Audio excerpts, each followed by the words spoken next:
I think we are live. Welcome everyone to another show.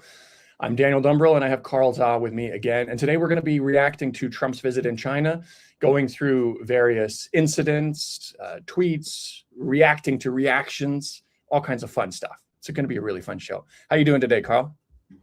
Doing great.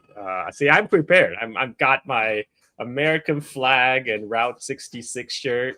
Oh, and it's still got that like Carl flavor to it. That kind of my wife got it. Nice. Can you see the comments? She got it on discount. Yeah, I can see the comments. Okay, good. Yeah. Give me 15 seconds. Go check through the comments. Sure. See if you've got anything you want to say to them. 15 seconds. Sure. I'll be back. 1 second. All right. Hi guys. It's my show now. Welcome to the Silk and Steel podcast. And I'm your host, Carl Zha. I'm taking over from Daniel. How's it going, everybody? On a bright morning in East Asia, where I am. It's 9:30 in Bali, right? Oh, nice. We said we do it. I think I can pull it off. I think I have. No, you pull it off. You did very well. Very nice. This is the one I said I got in Malaysia, and I did actually wear it once when I met Arnaud. We went out for drinks, and I was wearing this. But nice. Now it's back out for a special. Now I feel my color is subdued. It's too settled. No, it's good. It's good. You were the reason I got this. I saw this and I said, I know. Let's go. All right, let's go. We have a bunch of stuff to react to. I've got them in order here. Hopefully, it's a little bit more organized than last time. Let's just jump right into it. So before Trump came, we had some pretty unhinged reaction to the idea of him allowing China to build factories in the U.S. Now, this is a tweet that you sent over to me, and you were mostly interested in the reaction. So I also have some reactions here. This is the actual tweet itself. So Trump and Xi Jinping are reportedly considering a deal to allow China to invest $1 trillion in the U.S., largely to build factories on American soil. Trump is on the verge of making a massive error against aide's advice.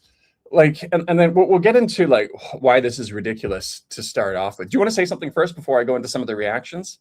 No, just why wouldn't you want a massive investment in America that will create American jobs and actually bring manufacturing back to the United States? Like, just because it's Chinese. I mean, that's really the only argument they can come up with, because it's Chinese, so it's bad.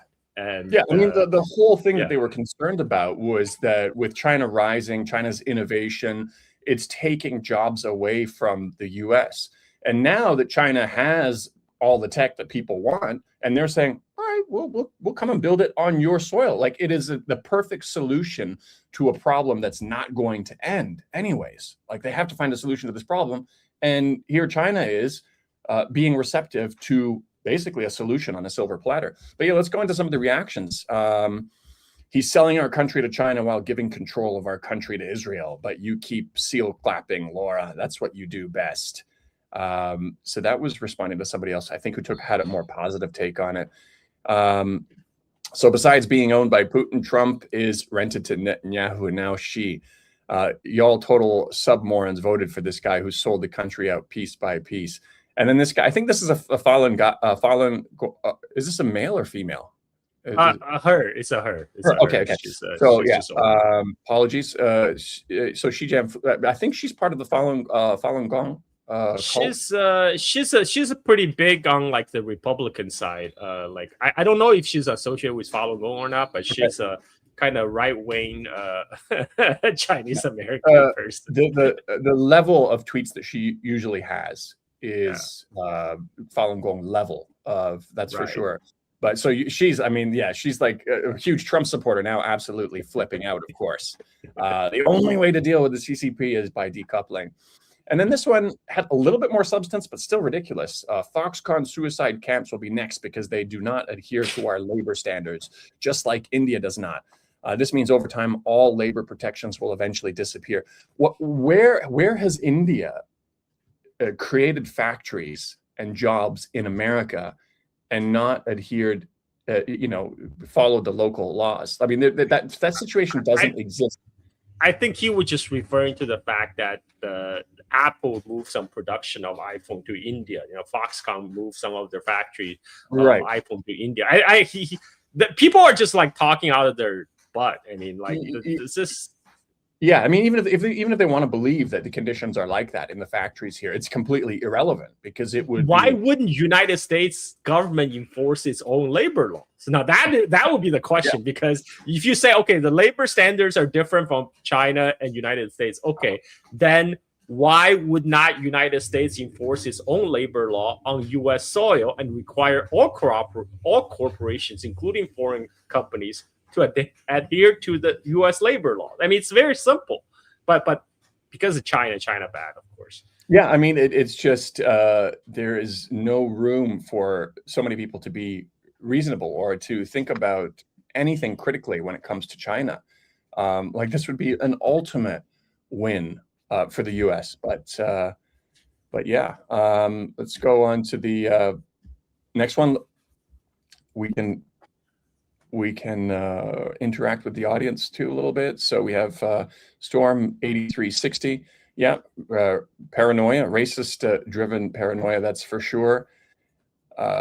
We got a positive note on our shirts there, so we're both doing okay. So Xi Van Fleet just appeared on one of the new Falun Gong channels, American Thought Leaders. Yeah, as a guest or as a host, you can let us know, and I'll come back to you. And I always troll her. On in her reply, I often say, "Oh, Xi Van Fleet is actually Xi Jinping's sister. Her job is to make American people even dumber." She was a guest on it. Yeah, no, I mean that's why I've said that before too. Like, I've begun to appreciate people like Gordon Chang. For decades and decades, he has gotten people to underestimate China and try to convince, and maybe he has convinced some people, maybe he's convinced some policymakers too, that China's just about to collapse. And it gave China the room to develop, because if there were more people saying, if we don't do anything, China is going to be the next big superpower, they're going to out innovate us, they're going to do all this stuff, maybe there would have been a bigger effort to try to contain China. There's a common in Chinese internet meme that says Gordon Chan is in fact a Chinese spy, and he belongs to Zhanghu Ju, is a Chinese strategic BS bureau whose job is produce us bullshit to fool our enemies into complacence, and he should be awarded a 1-ton medal for his service to the motherland. It's funny because it's kind of true. I mean, it's the same with a meme that says, Trump is the best, the best Chinese secret agent in United States, right? Because he's accelerating the U.S. decline. You can't argue with that. No, seriously. There was another guy, I can't remember his name right now, but it's a Chinese guy who does a lot of vlogging from Japan. And I was kind of laughing at one of his takes. It was really, really ridiculous. And he said that, I would love to debate you on this. And I said to him, I used to do debates quite often, and I still have them up on my channel. I enjoy doing them, but I don't actually want to disprove him. I want him to keep doing what he's doing and convincing people of this, because it's giving China the space it needs to continue peacefully developing. But yeah, no. I know who you're talking about, but we will not name him too. We will not give him the Barbara Streisand effect. I legitimately can't remember his name, but yeah, we don't need to. All right, now we have this was Trump, which was really quite interesting, talking about coming to China to open it up, with also NVIDIA's boss. Who was it that stopped NVIDIA from selling to China in the first place? Trump. Exactly. I mean, Arnaud pointed this out really, really beautifully. Pretty hilarious of him to say that he's going to China with Jensen to ask them to open up, when the whole issue is that the U.S. It is the U.S. that banned the sale of advanced NVIDIA chips. You can't ask China to reverse your own policies. The whole semiconductor war started under the first Trump administration. You know, maybe he should have a talk with the 45th president of the United States on why he implemented those policies. Yeah, like all these problems are self-inflicted. Among others, executive traveling to China are Boeing and GE, and you know, Trump actually threatened to cut off China's commercial jet production from purchasing U.S. engine, you know, the Boeing and GE engines. So like, look, I mean, like China has no problem doing business with United States, sourcing from the American supply chain. It is your policy of decoupling from China since like 2018, 2017 that led us to this point. Right. Yeah, no, exactly. I mean, we've obviously, everybody has gotten used to a lot of the stuff coming out of the U.S. administration just not making any sense. And that's just another example of that. Now, this is one that you wanted to bring up. I've loaded it up in the system here. You can go ahead and comment on what your thoughts are on this. Yeah, this is all the American oligarchs, you know, like I'm so happy that nothing happened to them, you know, nothing happened to their plane. I'm very happy that all the American oligarchic class came back to United States intact. But all these people, look, Tim Cook, Apple's phone Apple does not manufacture in United States. They're a design and branding company. Like all their manufacturing was done in China, and now some of it has been shifted to India. This is the same with and Elon Musk. His Tesla did not make profit until he built the Shanghai Gigafactory. So all these people are coming to China because they realize that is where the money is, where, you know, not only as a big source of human capital, but also as the big market. Elon Musk, you know, like Tesla, I think 40% of the Tesla market is in China. And not to mention more than 50% of Tesla cars are made from the Shanghai factory. And it's same the story with the rest of them. NVIDIA, they got shafted by the Trump policy because they used to have 90% of the Chinese market. And now, by Jensen Huang's own admission, it has fallen down to 0% because he was not allowed to sell the most advanced AI chips to China. And and then China says, okay, well, we now have to decouple ourselves from American semiconductor supply chain. We have to build our own. So the latest DeepSeek V4 is all trained on Huawei Ascend chips.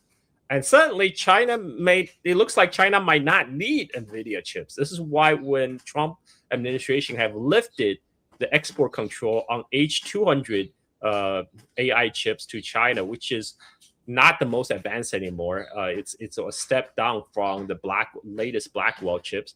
China says, well, maybe we'll think about it. You know, maybe like we don't need this, and that this is what caused the panic. This is what actually led to that Trump tweet that we're going with Jensen Huang to open up the Chinese market. Well, you blow up that market, and now they're trying to do damage control. But I think it's too late because China realized they cannot rely on American for these vital parts of the AI revolution. Because Americans can just shut it off anytime by a tweet from Donald Trump. You know, you cannot depend on your you cannot base on your business plan on the mood of Donald Trump. I mean, that's just not how things are done. Yeah, no, absolutely. And we have, let's see here. I think this was where we got the tweet from. Yeah, that Trump United States of oligarchy. it is interesting seeing him kind of prioritize this and bring all of these business owners over to try and expand their business into China. And so that prioritizes kind of the top ends of American businesses. So for the ordinary American, what would have been or could have been in it for them is putting a more heavy focus on inviting Chinese brands to build factories, just like we were going back to our original tweet, in America. But that seems like it's going to be a little bit of a hurdle to overcome because of the propaganda that was put in place beforehand. And now they're, yeah, like you said, they're basically trying to undo everything that they've created themselves. You know, when China created the Great Firewall, it created an opportunity for Chinese domestic social media platforms to thrive and catch up. You know, whether you like the idea of the firewall or not, that's what it created. It created an ecosystem that allowed China to innovate on its own, create its own platforms, and also not have the same level of risk that other countries have. Like when, you know, Europe all of a sudden says we want to decouple from the US, everything is together. There are social media networks, there are national security apparatuses, there are systems and everything like that. Now, to redo a kind of firewall again, it would be really hard for China to justify now, but essentially that's what America did for China. They created that firewall, preventing, in this case, NVIDIA from coming in and putting China in a situation where they were forced to innovate very quickly. It was a blessing in disguise for China. And it kind of matches the same thing that I've heard over and over, you know, before Trump was reelected, was that so many Chinese people who were politically aware here in China, they wanted Trump to win. They really wanted Trump to win, with an understanding, knowing that there was going to be short-term pain for long-term gain. And that's exactly how it's played out. Yeah, and you know, China actually for decades tried to foster its own domestic semiconductor industry, but to no avail, because the big Chinese companies, they rather go with proven product from like the American giants like NVIDIA and Qualcomm, and rather than, you know, go with like the second best product from Chinese domestic supply chain if they could help it. Like what? Because that's just the way how business goes. But what United States government did is actually they created an incentive.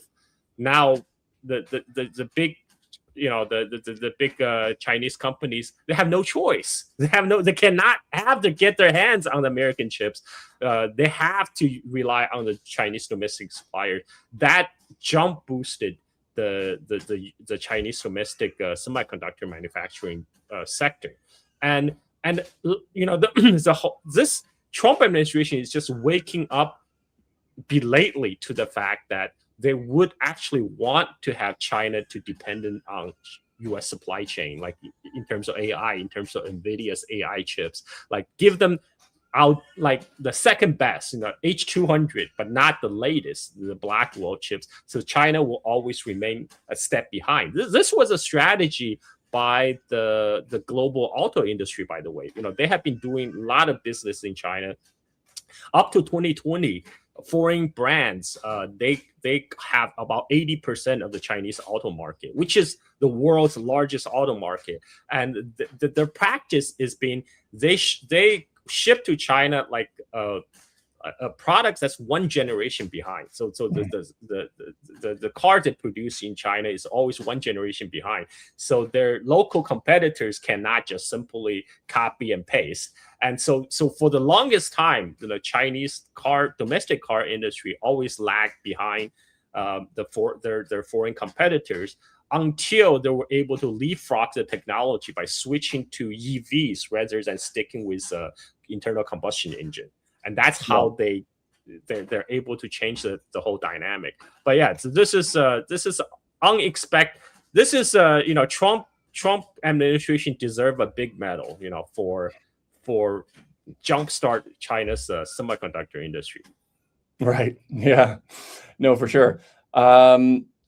Let's go through some of the comments before we continue on. Also, you know, to add to your point also, and this comment kind of touches on that as well, is when foreign brands bring stuff into China, like how many of those components are actually made in China first? Like I know that so many, transmission parts and things like that are actually made here in Chongqing. And then they're going to these foreign products, which are then re-imported. So with iPhone, I'm not exactly sure the details, but I would imagine that a lot of those components that are going to the factory in India are still made in China. Now, I believe the glass might be from South Korea, or there's different components that may come from different places. But I think it would be hard to avoid not having a significant portion of those parts still come from China anyway. Yeah, one of the problems for them to jump production in India was actually getting the Chinese machine tools and the Chinese engineers to come to India to set up the factory in the first place. So yeah, it's right now India is kind of like final finishing place to assemble the package together, but the 20% or 25% of the iPhone production in India, that's mostly for the US market because of the Trump tariff. So now the Americans in United States, they will get the iPhone made in India rather than made in China, even though it's still full of Chinese components. And the rest of the world will have the iPhone made in China. Yeah. And I've heard there were during I believe it was Trump's first term, there were Chinese factories that were experimenting with building production in other countries. I'm not going to mention the specific countries, but the difficult thing that they found was actually also finding people who had the same kind of work ethic and focus and attention to detail. And that's fine. That's not to say, like there's some countries where people would rather take their time and relax. There's nothing wrong with that. But when it comes to production, it created a real challenge. And so a lot of those companies that were experimenting with building their factories in these other countries, whether it be a Chinese company or a foreign company trying to move their production out of China, they ran into these problems, and a lot of them ended up coming back. It just didn't. That's the same problem when U.S. trying to bring semiconductor manufacturing back to the United States by forcing TSMC to invest billions of dollars in the Arizona factory. And TSMC had to import engineers from Taiwan because they couldn't find enough qualified talent pool in Arizona. And also the nature of semiconductor manufacturing is they need to keep the factory running 24/7. So like it's very demanding job, like the long hours, and a lot of Americans they just would not put up with that. Right. Yeah. For a few more comments before we move on. Daniel is visiting Carl's tailor. I've just noticed. That's right. This was bought because of Carl. We got. I'm not sure who this is. Is this my brother or sister-in-law? Hey, Daniel, Mom's watching. Your mug matches your shirt. Well, hi, Mom. Yeah, you look good, man. You look good. I pull it. I was a little bit intimidated by the shirt. I might be able to pull it off. I'm up to Carl's level. You did. You matched you well. Let's see if we've got any more comments before we move on to the next screenshot. No, I'm not just referencing India when I'm saying that. There were other countries also. It wasn't just India where. And it's also the infrastructure, because not many countries have the kind of the density of the supply chains that was already in China. So they still have to not only they have to import all the parts, but a lot of the countries that don't have the same level of electric grids, for example, in China, because some of these countries still have brownouts, and that affects production. Which is not a problem in China because the Chinese have been adding the electricity production year after year at a massive scale. Yeah, it is huge. All right, continuing on. This is a little bit of a funny one.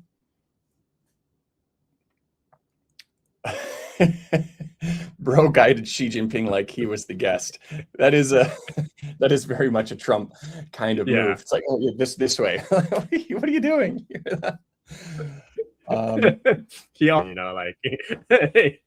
Yeah. And now when Trump was arriving, though, people were commenting on how popular he was in China. And it's true. There were a lot of people cheering him on, and but for somebody like Jack, I don't think it's for the reason he thinks. You know. Yeah, because for most of Chinese people, Trump is just funny. You know, he's just comedian. Like, this guy is most Chinese find him like a president of the United States. I mean, they're they're not laughing with him. they're laughing at him.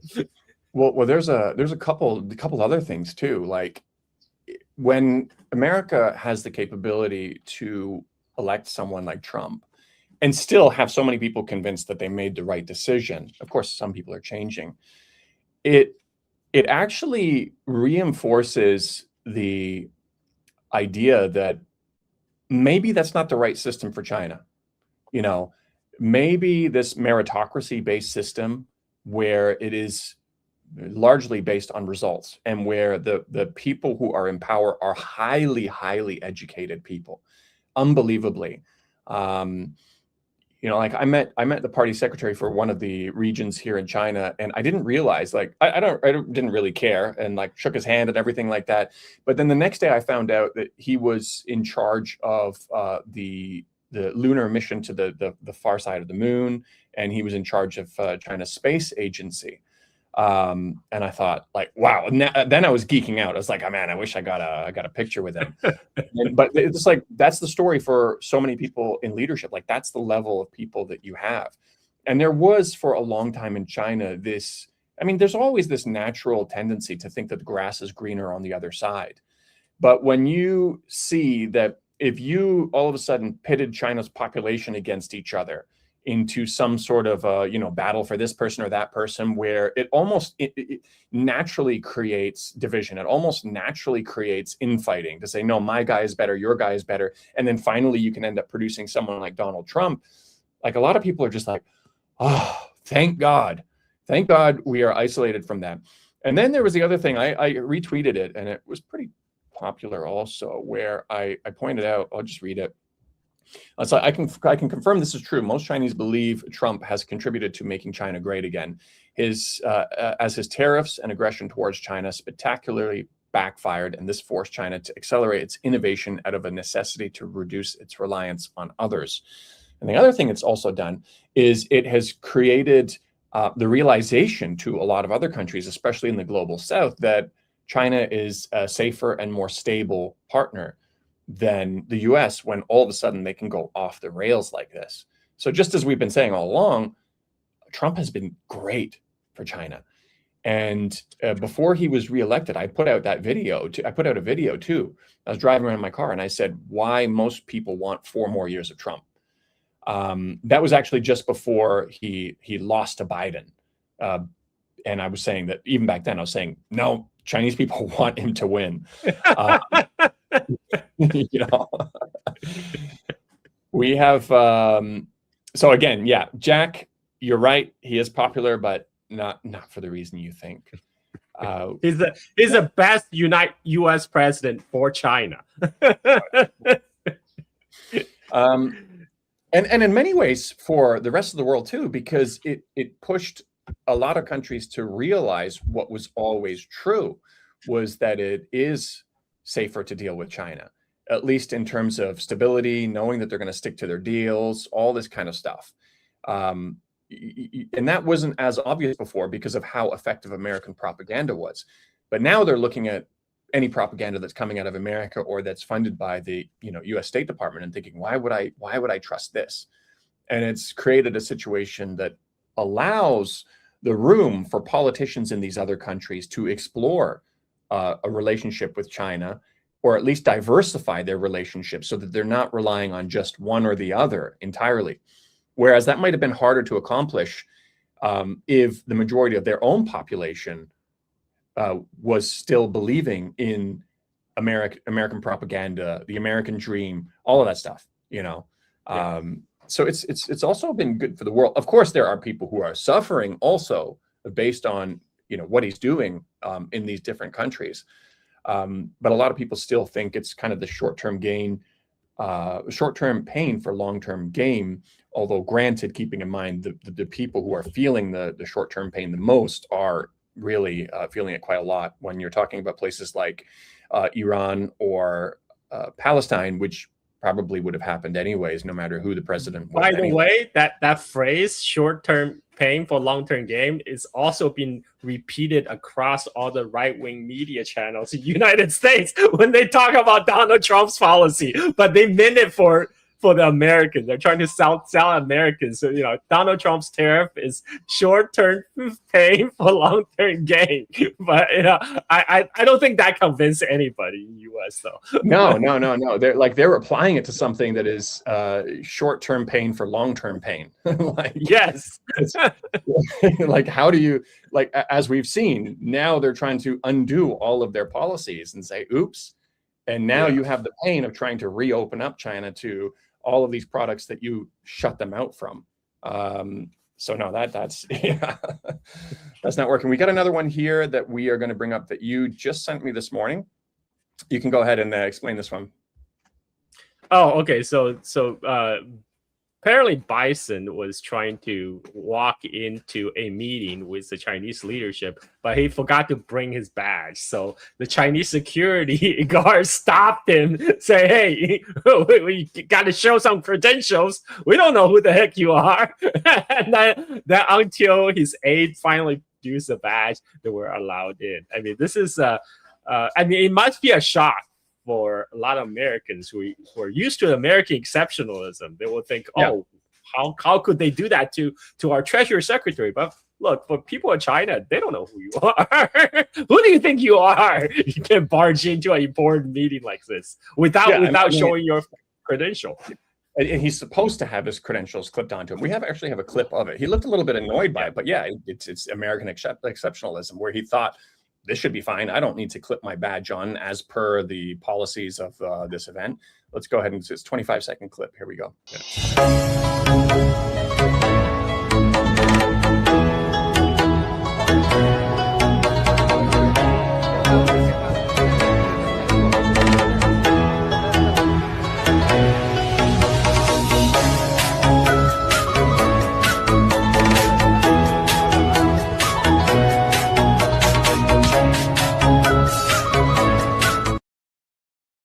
You can even see the look on the security guard's face as the security detail. They're like, "Who this? What?" Why is he trying to barge in? Why is this American guy trying to barge into an important meeting? Yeah. Exactly. What do we have next? So we had. So this is another one you sent me. You can go ahead and dig into this one. So this is just the broad view of all these American top executives that Trump has brought into China. You can see by their names of the company: Goldman Sachs, Micron, Cargill. Micron, for example, they also used to have a large Chinese market, but after the U.S. chip sanction against China, as a retaliation, China slapped sanction against Micron, so they want back in. Tim Cook, whom Trump called Tim Apple, we already talked about. and also Jensen Huang from NVIDIA, and Qualcomm is another case. Qualcomm, they used to provide all the chips for like Chinese cell phones, including Huawei. And again, it was a U.S. that prevented Qualcomm from selling their top chips to the Chinese phone company. So now Huawei said, okay, we'll make our own chips, no problem. And of course, Visa, MasterCard also trying to they have been trying for the longest time to get into the Chinese market. But China already moved on to the mobile payment, man. Everybody use Alipay and Tencent and WeChat on Tencent.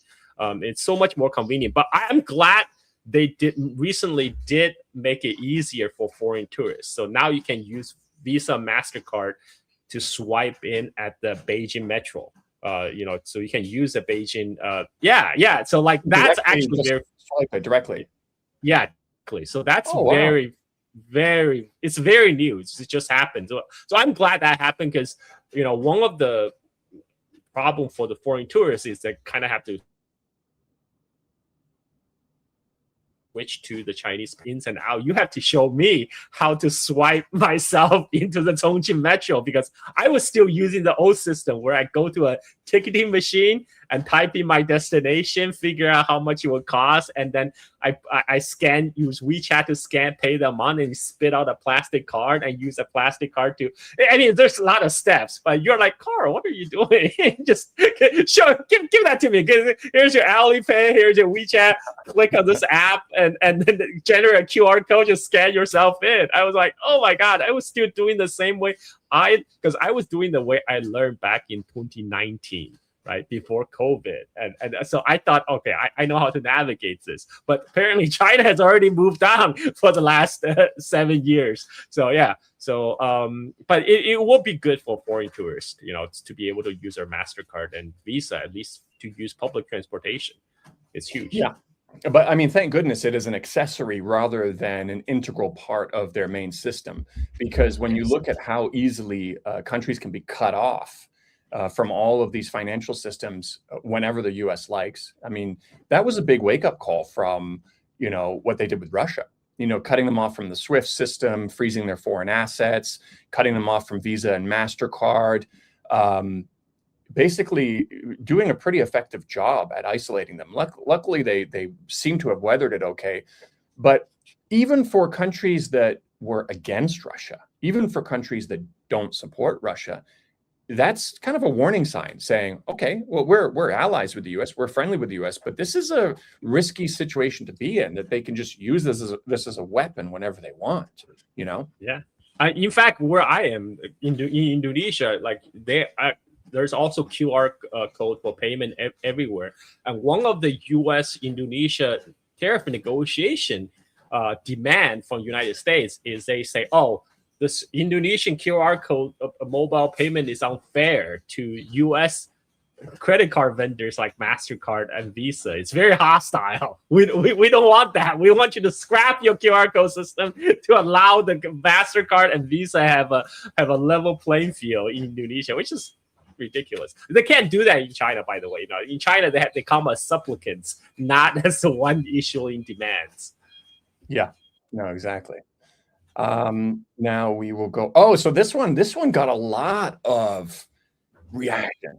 I jumped on this one quite early, but this backfired so spectacularly. We had a Fox News reporter who says the Chinese communists just ticketed this Fox News crew using their abundance of surveillance cameras placed around Beijing.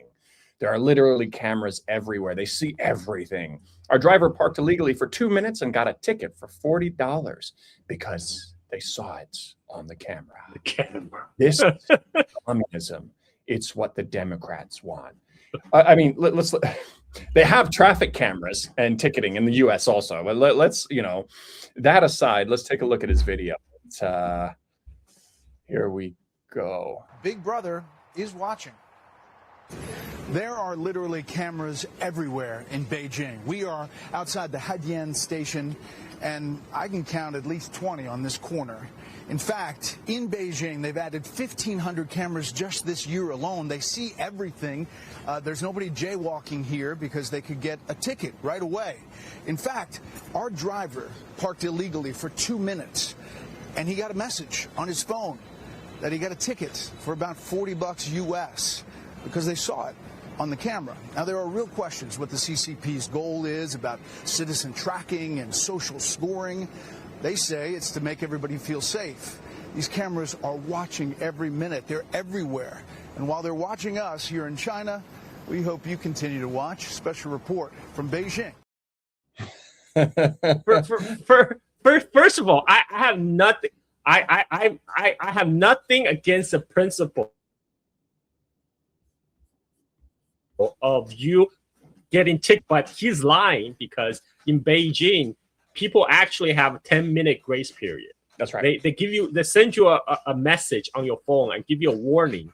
You can have a 10-minute to remove your car or you will get fined. And if you don't act within the 10 minutes, then yes, you will be fined. But so their driver apparently parked illegally for more than 2 minutes. In fact, more than 10 minutes, which they shouldn't do.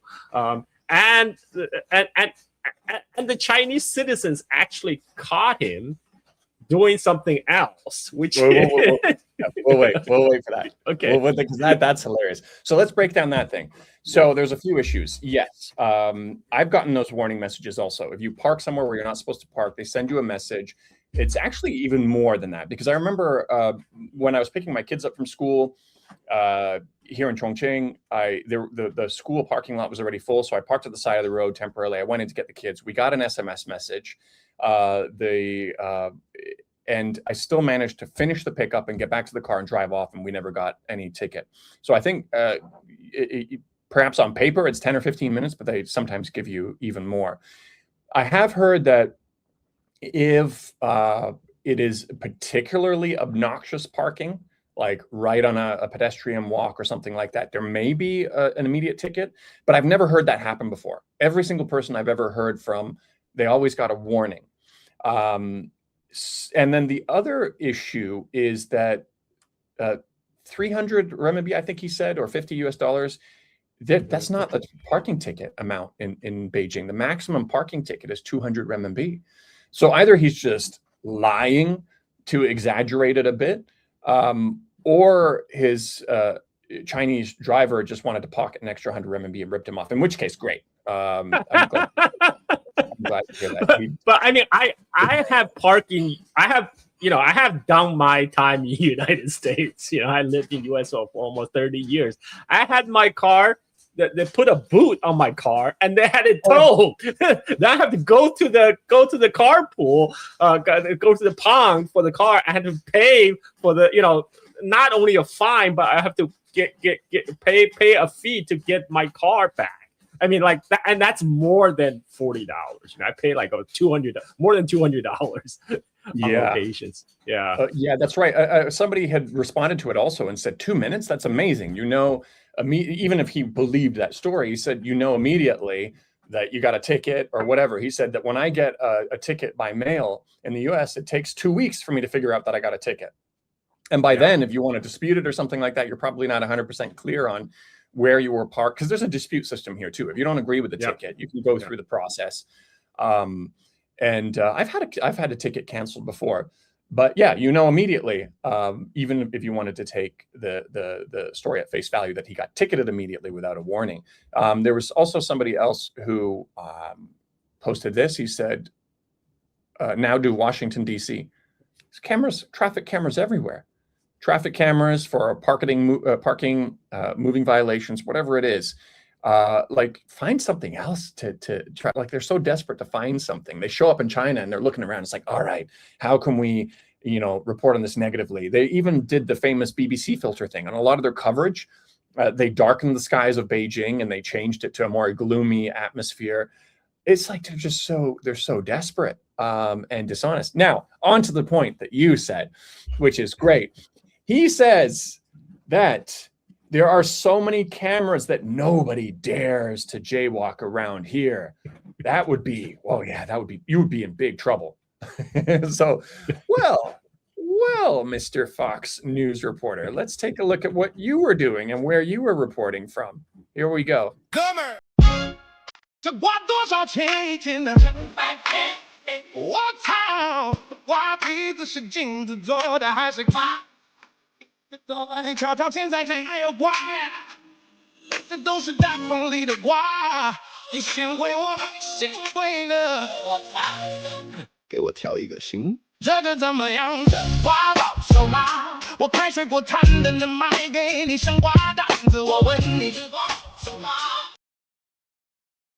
Like that's not even standard jaywalking. That's advanced jaywalking. He's blocking the traffic. He's blocking the traffic in the scooter lane. Like, what the heck? Like, I think Andy Boreham from Shanghai Daily had a theory, and he he's actually doing that intentionally, trying to get in trouble with the Chinese authority. And if a police come to stop him, and that he will get that in camera, say, police oppression, police state. Look at it. We're just walking in the traffic, and the police came looking for us. But most of the Chinese pedestrians. But the Chinese pedestrians were probably just thinking, who is this dumb American blocking the way? They just, drove past him.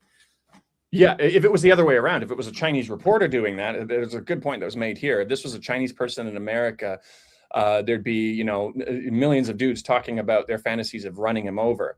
And instead, they're just looking at like, what is wrong with you? But when I saw Andy Borum post that, I thought, yes, I hadn't thought of that. And I thought, yes, that probably is right. Because when you saw the Olympics going on in Beijing, that's exactly what they did.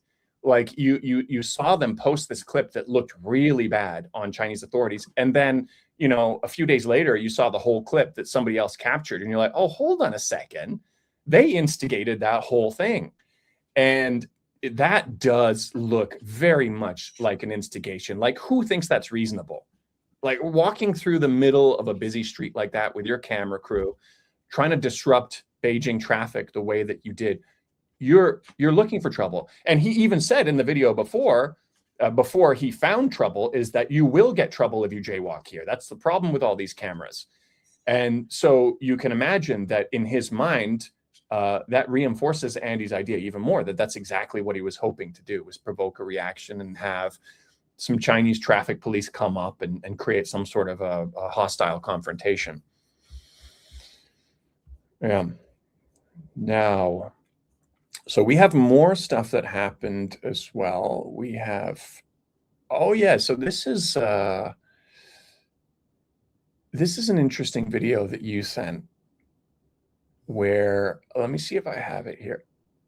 Oh, no. So this is this is another reaction. So we had another incident, an actual incident where the American Secret Service tried to bring their weapon into an event where it was prohibited, which is fairly standard practice in China, that you're not supposed to bring your weapons in with meetings with the president. And it's fairly standard in the US too. I looked it up. I mean, there's ways to apply, but the basic standard, even the president's security detail, is that there's no weapons coming in. I think that's a pretty good, with how absolutely unhinged Trump is, you cannot put anything past him. You cannot put anything past him where he does something. He says, yeah, that was me. I was responsible for this assassination or whatever. Not that they'd be able to get out of China after they did that, but whatever. Regardless, it is standard practice. And so, yeah, we had somebody say that all of these incidents are happening. Fox News was caught jaywalking and filming, dark filters, and then there was this incident. So let's take a look at the actual video of the incident of this Secret Service agent trying to get in with his weapon. It's worth pointing out there have been some heat. Oh no! So here we go. We'll start with the news reporting on it from the West. It's worth pointing out there have been some heated and physical clashes between the Secret Service and the Chinese police on basically at the back doors of these events, including one very physical standoff where a Secret Service officer was being prevented from taking his weapon in as part of the protective detail. But things have all been ironed out, and as far as we know, the schedule has not been changed because of that. Martha. Yeah, well, it's a tense meeting. I think that is that's pretty clear. All right, and then let me get this one off of the screen. And then we can check the actual video, the confrontation here. Sorry. Do you understand that we are in the motorcade with the president? Shoemaker, so we are So the main concern now is that the security of our side do not allow you, sir, leave this. They are literally waiting on We gotta move. We gotta go, guys. Okay, no, we gotta go. We gotta go. Go. We gotta go. We gotta move. Go. Let's go. We're going. Look at this. That is our head of security. We gotta go, guys. Let's go. He's right. We have to go. We gotta go. Go. We have to go. We are going. Unbelievably. U.S. press, we are going. We would never Go, go, go, We go, are guys, going. go, go. We are going. Everybody go. Rachel, make sure you're in this. Go. Be gentle, but we are going. Don't run over anybody. Do not do what they did to us. Which way is what?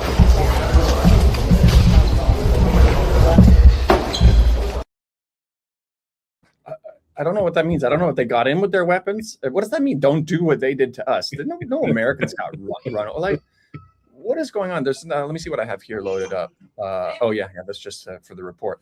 Your comments, Carl. Yeah, I mean, there's just a lot of entitlements. Like, oh, where was the president? We are the American press White House press pool. Where was the president? It's like, so so you're in China. You still have to follow the Chinese security protocols. You know, you're not in America anymore.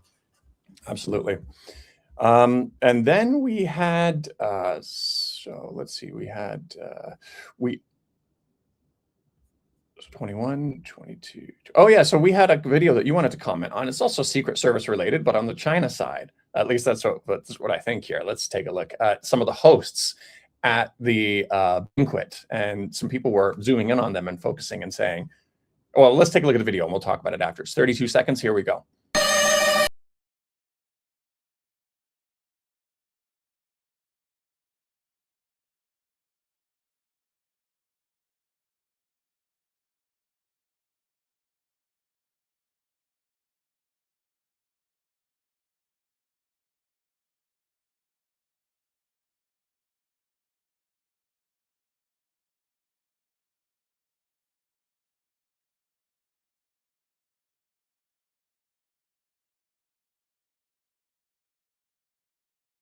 Yeah, there's more of that clip, isn't it? Because I remember the whole thing says this is the agent 447 finally got his way.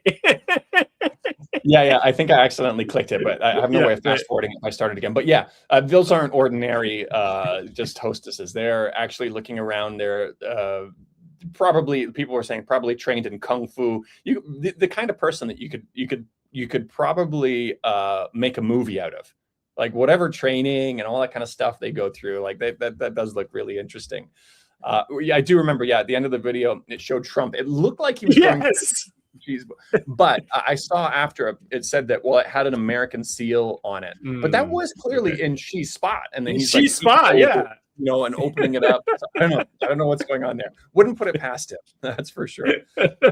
We have, so that was 21, 23, 24. I think I'm missing some stuff here.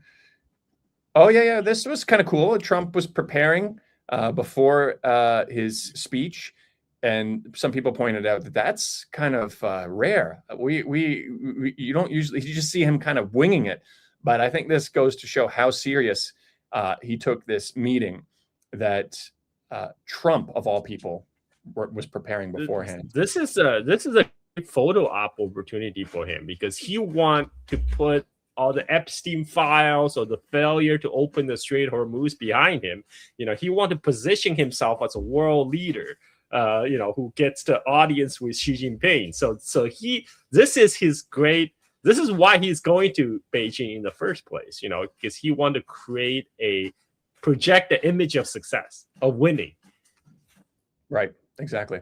We have a pretty iconic photo. I was actually thinking of using this next one for our video thumbnail. It's pretty epic, so epic that. But you were the one who pointed this out, so go ahead and give us your reaction on this. Okay, this is obviously an AI generated photo, but it's just hilarious. The caption actually being sworn into the Communist Party of China.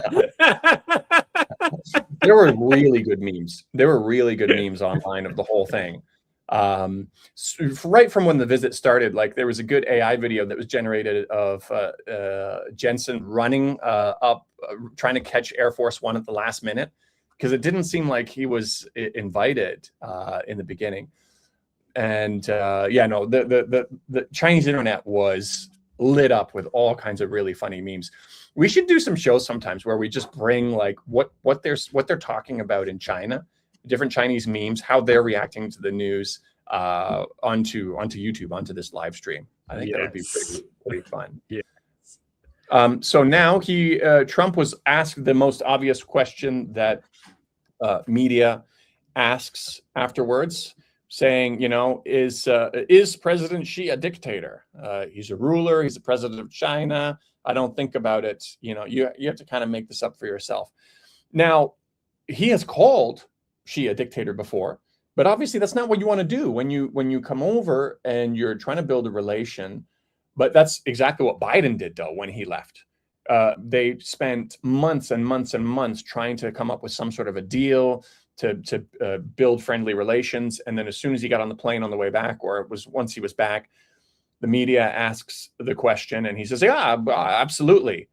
There was a question whether United States will join the war if China make a move on Taiwan. And Biden just says yes. I mean, contradicting decades of U.S.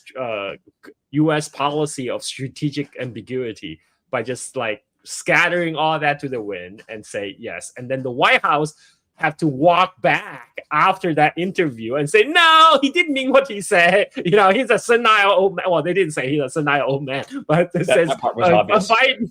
Yeah, but like that was just, at least Trump, despite being Trump, he actually showed much more discipline this time around compared to what Biden did on TV.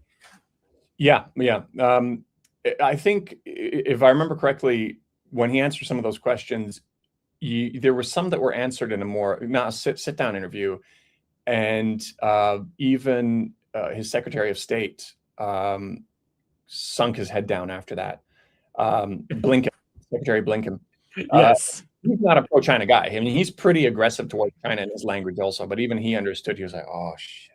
They're like all that hard work out the door. But it also goes to show like how unfortunate it is the way that it works, that you have this deliberate instigation that is trying to constantly undermine what anybody is doing. If it is Biden trying to accomplish something, you're going to have the right-wing media trying to undo it. If it is Trump trying to accomplish something, you're going to have the left-wing media trying to undo it. And I think it's great that they can question, but to just go to these ridiculous lengths and try to put things forward that don't help anybody and aren't constructive for anybody, or are just ridiculous kinds of almost like meme-like questions at this point. They're just kind of punishing themselves all the time. And but he handled that. He handled that pretty good. Of course, it looks hypocritical on the American side because he had no problem saying these things before. He's also, as you mentioned, talking about the Taiwan question. He was a little bit more ambiguous on it, but he didn't at least go out and outright do what Biden did. And I have that interview here. It's 1 minute and 19 seconds. We can hear what he said directly. $12 billion, it's a lot of weapons. But, when you look at the odds, China's a very, very powerful, big country. That's a very small island. It's, you think of it, it's 59 miles away, 59 miles. We're 9,500 miles away. That's a little bit of a difficult problem. With all of that being said, if you look at the history of Taiwan, Taiwan was developed because we had presidents that didn't know what the hell they were doing. Because if they would have put tariffs on chips coming in, they would have never left. Everything was about Intel, and everything was about our chip companies. They stole our chip industry. So I've said that for years. I said, for years they stole our chip. If we would have had one of our presidents just say, we're going to put 100% chip. You can leave, you can build in Taiwan, but you sell it back into the United States. We're going to put 100% or 200% tariff. We would have never lost a chip. We lost the chip industry. It's all coming back. And I do say this, Taiwan would be very smart to cool it a little bit. China would be very smart to cool it a little bit. They ought to both cool it. On AI, was there There's a bunch of interesting things going on there. And I'll get your reaction also, but it's interesting that they still have this American exceptionalism kind of a view that they should be limiting what other countries are developing. Like they should have never let Taiwan do so well in the chip industry. There were other parts of the interview also where they were asking about selling weapons to Taiwan. And he was a little bit more ambiguous on that. And he seemed like he wanted to, I think he even outright said it, that he wanted to keep that as a good bargaining chip in the back pocket.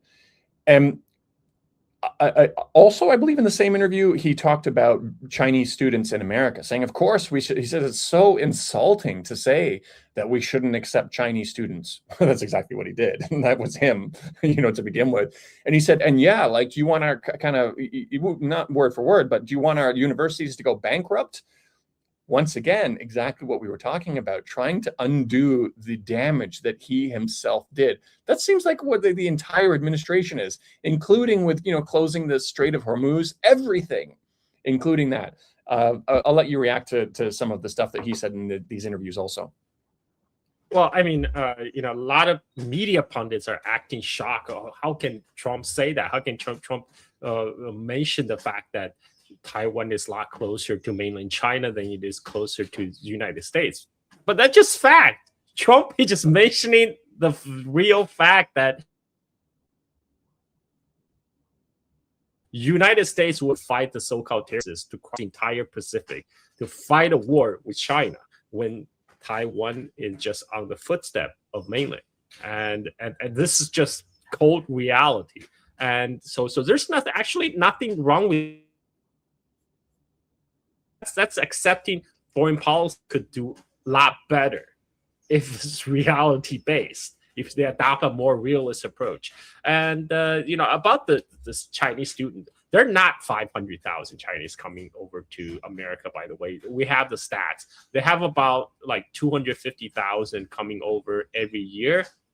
And what Trump is talking about is he's talking about over a 2-year period. He's talking about giving visas to the Chinese students over two-year period for 500,000. So he's actually combining the total number of Chinese students coming over in a 2-year period. But the total number of Chinese students coming to the United States actually been declining year after year. One reason is increasingly hostile reaction inside the United States. Another reason is because a lot of the Chinese companies now, they just don't put a high value on overseas degrees anymore, like they did before.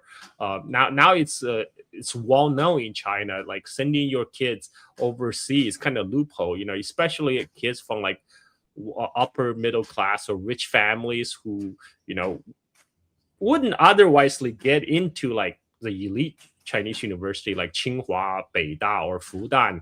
If their daddy have money, they can just still go to U.S. schools. And now the Chinese companies are learning not to place a high premium on those overseas degrees. So this is the reason why there's less Chinese people are now coming to the United States, and even less so, despite whatever policy Trump administration will put out. But there's still an anxiety in the United States of that, they're coming over stealing our technology. It's all BS. I mean, it's more a reflection of the anxiety on the American parts over the general American decline. Yeah, and actually, many of the Chinese students that went over there in the past found ways to remain in the U.S., get a green card, and build American industry. Because as they say that in the AI industry, the AI race is, Chinese in China against Chinese in America. That's basically it. And on to your other point about valuing a foreign diploma less now, I just saw a post recently that indicated that DeepSeek was actually actively filtering out any applicants that had a foreign degree or went overseas for the university. They're not even considering them. So it's, in some cases, it's not even a matter of valuing it less than before, but it's actually a way to exclude yourself. The person who was posting it on Chinese social media, I believe, I think his theory was that there's an understanding that if you do school in the U.S., your mathematical ability is not going to be as great. The rigors on various academic topics aren't going to be as high as in China. But yeah, exactly what you said. Go ahead.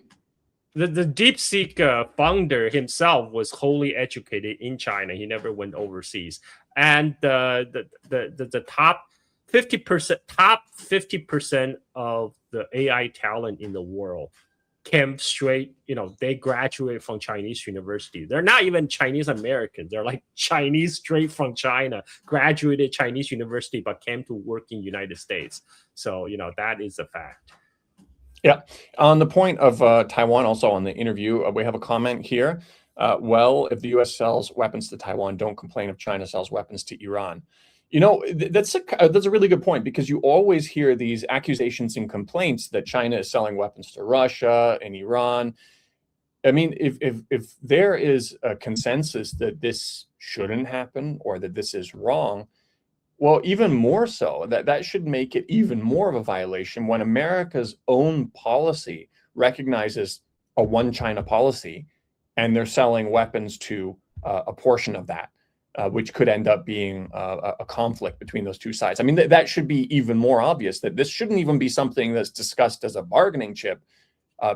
It's completely out of the question. But yeah, again, and China is not even selling weapons to Russia or Iran. What United States is accusing China of is selling the so-called dual-use components that could be used, that have a civilian use and the military use, that could be used to make drones or to make missiles.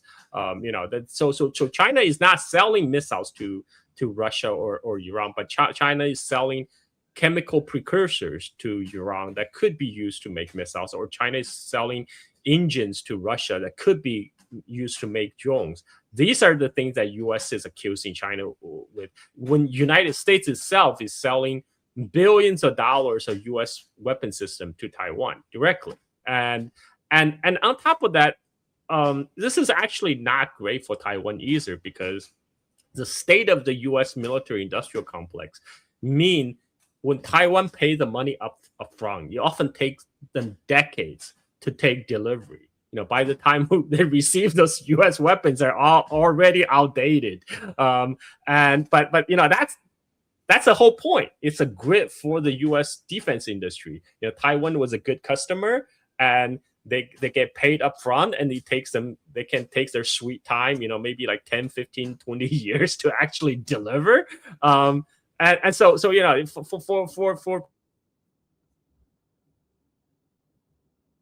even people who recognize this is just a way of paying United protection money to keep U.S. government on their good side. It's not actually really contributing to defense of Taiwan per se. But this is that's just how it is.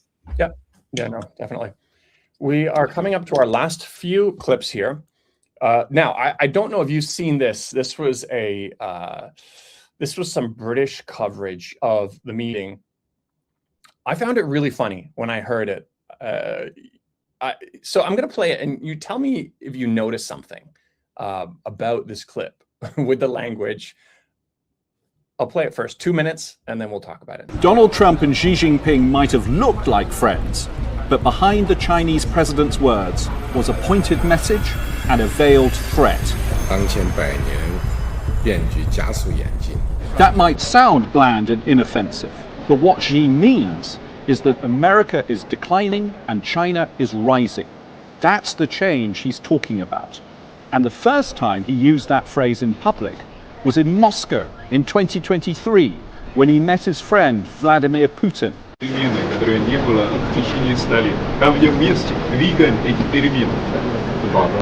For Xi to have repeated this message, which effectively means I'm rising and you're falling, directly to the President of the United States, was a sign of confidence, even arrogance. And Xi went further by using the word accelerating. What he meant was that under your leadership, Donald Trump, America's decline is speeding up, and so is China's rise. And then came the coded threat. 中美两国能不能跨越所谓的修昔底德陷阱？ That phrase, Thucydides' trap, was invented by a Harvard historian, Graham Allison, to describe how established hegemons have often gone to war against rising powers, just as the Greek historian Thucydides described how Athens and Sparta waged the Peloponnesian Wars of the 5th century BC. What Xi meant was, the way to escape that trap is don't resist China's rise. If you oppose China, you risk conflict.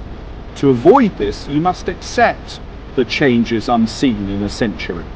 So Xi was effectively telling Trump, live with China's rise and America's decline. That was his stark message for the established superpower. The funny thing is, she never said anything that he claimed she said. It's all his own interpretation. Now, let me tell you, let me translate for you from English to English what Xi Jinping actually said about China and United States. How many times you got it. You hit the nail on the head. That's what stood out for me. And I mashed it up into only some of them into an 8-second clip. Like,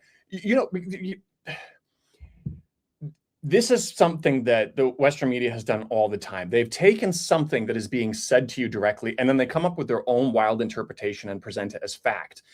And they've gotten used to that so much that they now lack the ability to detect when they start sounding like a meme of themselves, a parody of themselves, a caricature of themselves. And so I just put, like, here's only 8 seconds of some of it. Here we go. But what Xi means, which effectively means what he meant. What Xi meant was, so Xi was effectively telling Trump. Exactly what you said. That's their job. The Western media's job is to be the Chinese whisperers. They can tell you exactly what Xi Jinping actually meant to say, not what he actually said, but what he actually meant to convey. And somehow they have some special telepathic communication with Xi Jinping's brain that allowed them to download this message directly and feed it to you. And this is why I was initially surprised when Trump actually said that Xi Jinping called U.S. as declining power. I'm like, no, Chinese leaders would never do something undiplomatic like that, telling a U.S. leader to his face that U.S. is declining power.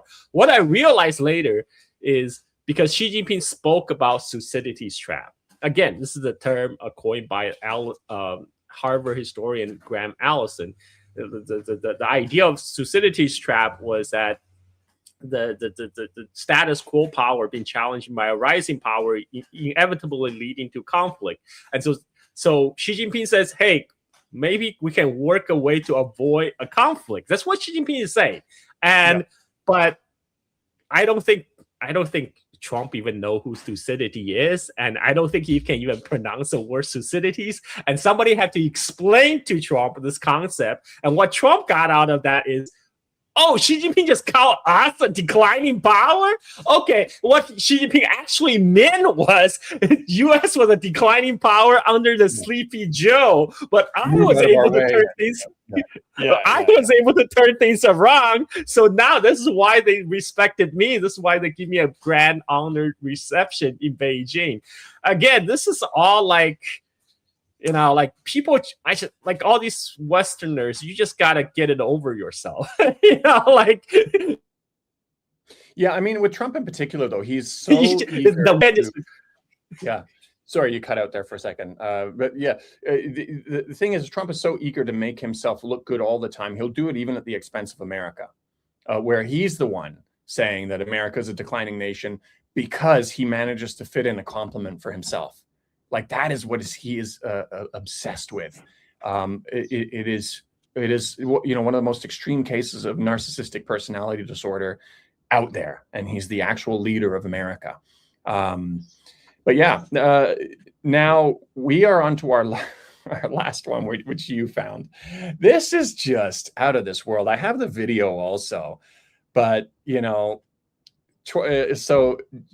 Jesse Walters, over 20,000 McDonald's, Taco Bells, and KFCs in China.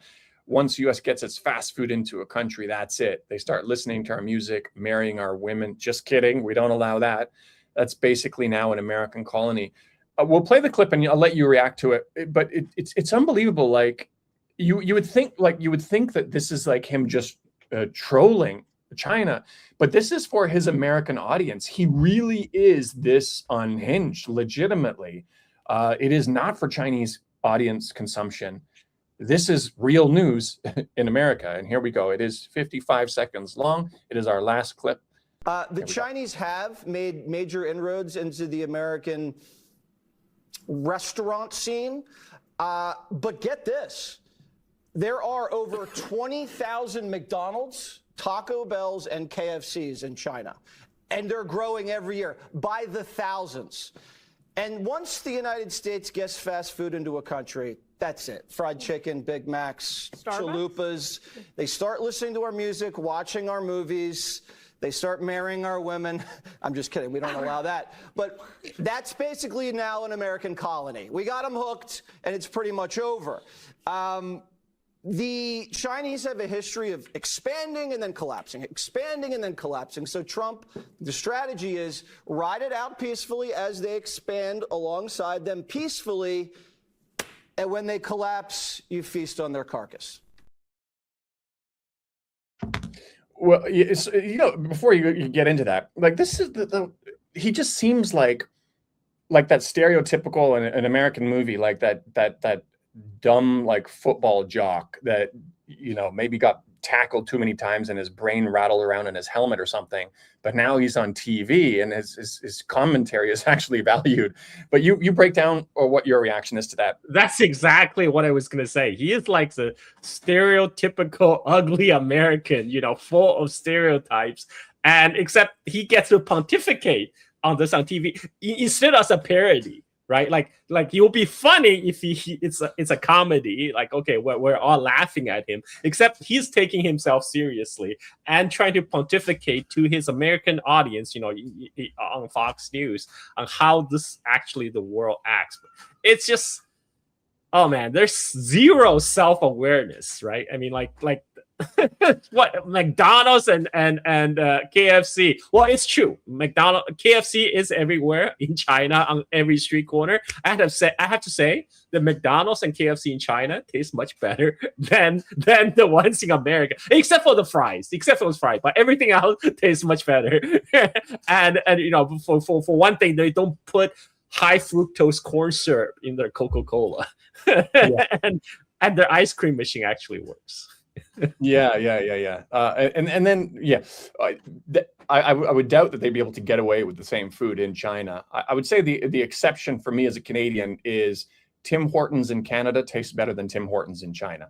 Now, I haven't given them much of a chance. I gave them one or two chances, and I was just like, what is this? But yeah, no, it has to be better. But that comment that, oh no, we don't allow them to marry our women. Like, what was that? I mean, if a Chinese, like, maybe they have said this, but if it was like mainstream, where Chinese were a mainstream Chinese commentator says, our women should not be marrying, white men, like, I think they would have kind of a reaction to that. Like, that doesn't seem like... They will blow their casket. Yeah, they will blow a casket, but this is Jesse Walters. I mean, this guy's I remember he used to be some kind of the live show host, like doing what I thought was comedy segment. There was a time he went to Chinatown again, like doing some really stupid shit. This goes back to what he said earlier. Oh, the Chinese have made some inroad into the American restaurant scene. I mean, this guy, I don't know, man. Like this is just. It's hard to talk about it. It's so stereotypical. Where do you go from here? Yeah, no, it's ridiculous. Let's. I don't have any more clips, but let's wrap up with the takeaways from the meeting and what happened. So, from my perspective, I took a quick look at it. China agreed to buy a bunch of stuff, let beef back in. Trump says buy 200 Boeing airplanes. I'm not sure if that's 100% true, but even if it is, it looks like Trump basically just got some agreements for China to buy some stuff. And on China's side, all it really seemed to be looking for was just a commitment to having a friendly relationship. You know, it seemed far more simple on the China side.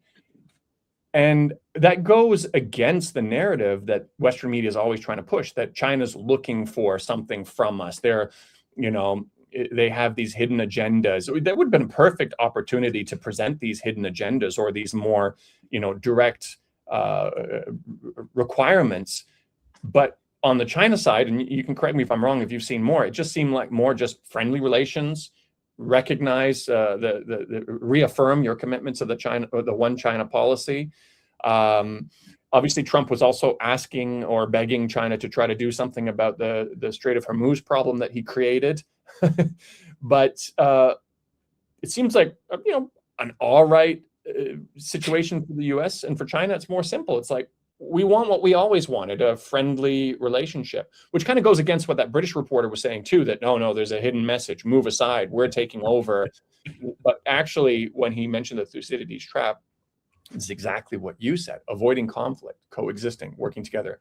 What's your final thoughts and your reaction on the overall? No, I mean, that's exactly. So Xi Jinping's message has been consistent. He said it before. The world is big enough for both United States and China, and the world will be a much better place if we work together. The result of this meeting, I think there will be some Sino-American the stability in the Sino-American relationship, which will be it is good for both sides. Which I don't know why those media are complaining about, like, because they always try to spin it as some kind of threat. When Xi Jinping says we don't want conflict, they say no. What he really mean was you have to accept China's rise, otherwise there's going to be war, right? Yeah. It's just getting ridiculous. But I'm optimistic because more and more people, especially these young people, are now finally seeing through all the kind of propaganda being waged through the mainstream media. Opinion surveys after opinion survey throughout the world, it showed the younger generation usually have more positive views of China, and that continue to grow. So I expect that to continue. Yeah, sounds good. I think we can wrap it up there. That was a good show. I've got a 50-kilometer ride booked with my neighbor on a Chinese bike. I just got a new a Chinese branded bike. It's made in Shanghai. Been doing a bit of cycling, but no, that was a good summary. I think we're planning on continuing to do this. Obviously, this week's episode was more topic specific because of what just unfolded, but we'll bring you reactions to other events that are happening on a normal basis. So definitely subscribe to my channel and Carl's channel, and look out for those updates on when we're going live. So thanks everybody for joining us. Thanks again, Carl, and we'll see you guys next time. Bye-bye now.